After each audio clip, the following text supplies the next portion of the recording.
Following last week's announcement that the F-47 will be a Boeing contract for the next generation Air Force fighter, the Navy is expected to announce this week its selection for its next generation fighter. Now, there's a lot of speculation on who that could be. Obviously, Boeing has the contract now for the F-47. I really would like to know the name of it. But we will see who the Navy selects. It'll be interesting because the Navy has such a different set of qualifications than the Air Force. Obviously, it has to go on an aircraft carrier. It has to be at sea. There has to be some way to save some amounts of space with it.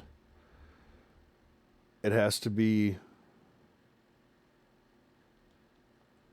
durable in a way that isn't on a Air Force aircraft. So this will be very interesting. And again, kind of with the sixth generation Boeing contract, I'm probably going to be a little underwhelmed just because I know what it can't do. I'm excited for the technological breakthroughs that'll come through, but I don't think that it's the direction the United States needs to go. Our near peers are developing sixth generation aircraft. We already see it flying in China right now. As you can see here, China's sixth generation fighter seen for a second time. Now showing its third engine for the first time, which has been speculated now for a while. So I'm very curious to see who the Navy chooses for their prime contractor for this. Again, due to their specifications, the Navy is traditionally two engines. That did change with the F-35, but traditionally the Navy likes to have two engines. Just in case, two is one is none.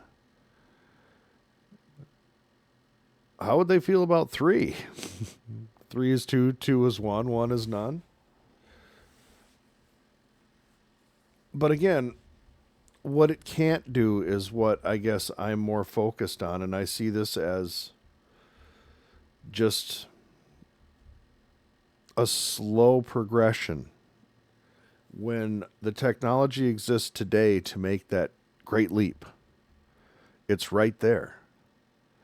Hypersonic space travel, directed energy weapons. This technology exists, and we are about to sink between the Navy's program and the Air Force's program. How much money do you think the United States is about to sink into next generation aircraft? And this doesn't even include the B-21, the B-21 Raider from the U.S. Air Force.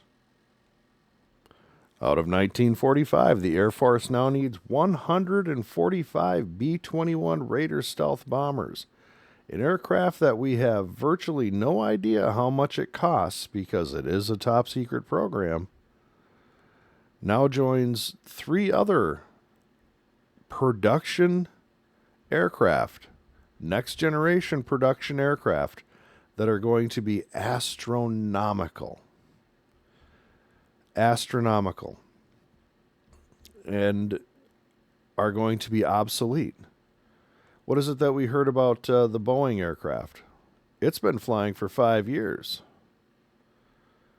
5 years ago, in the world of technology, was a long time.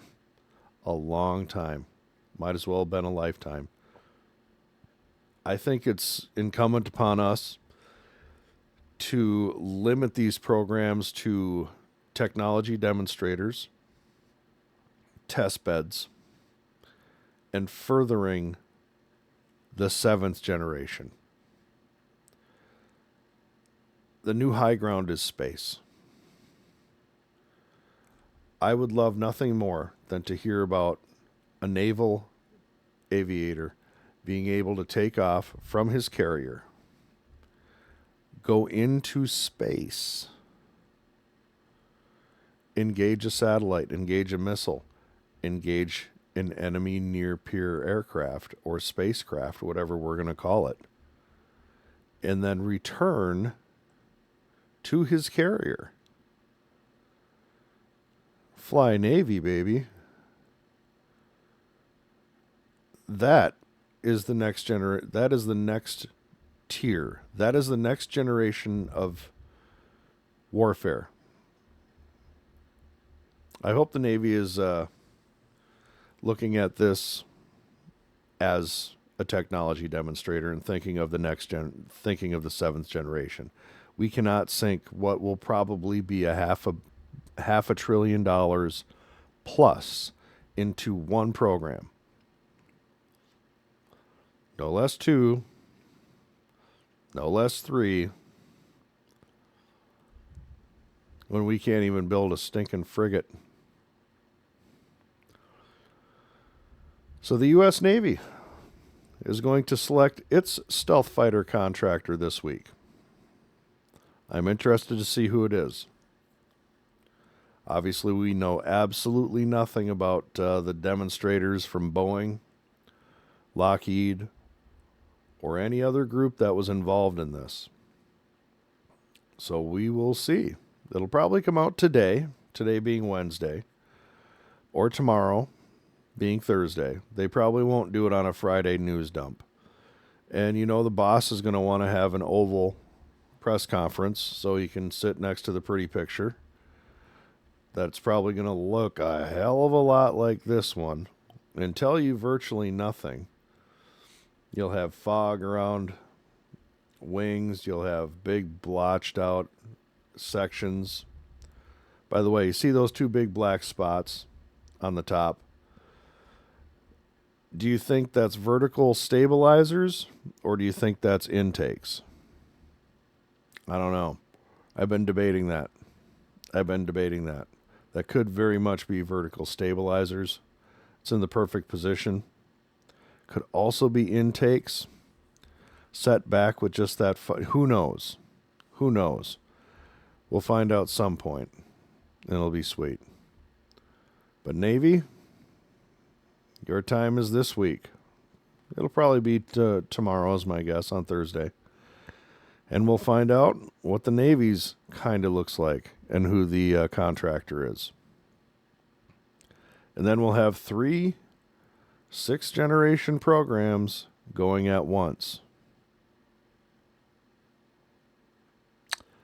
As a taxpayer, this sounds very expensive.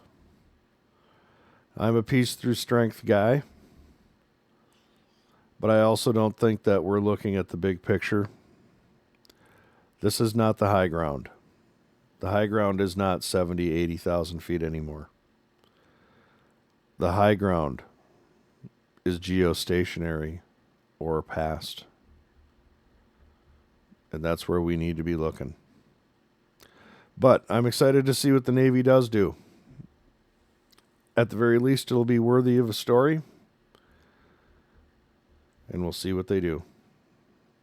If you liked it, hit like, subscribe, and we'll catch you next time. Thanks.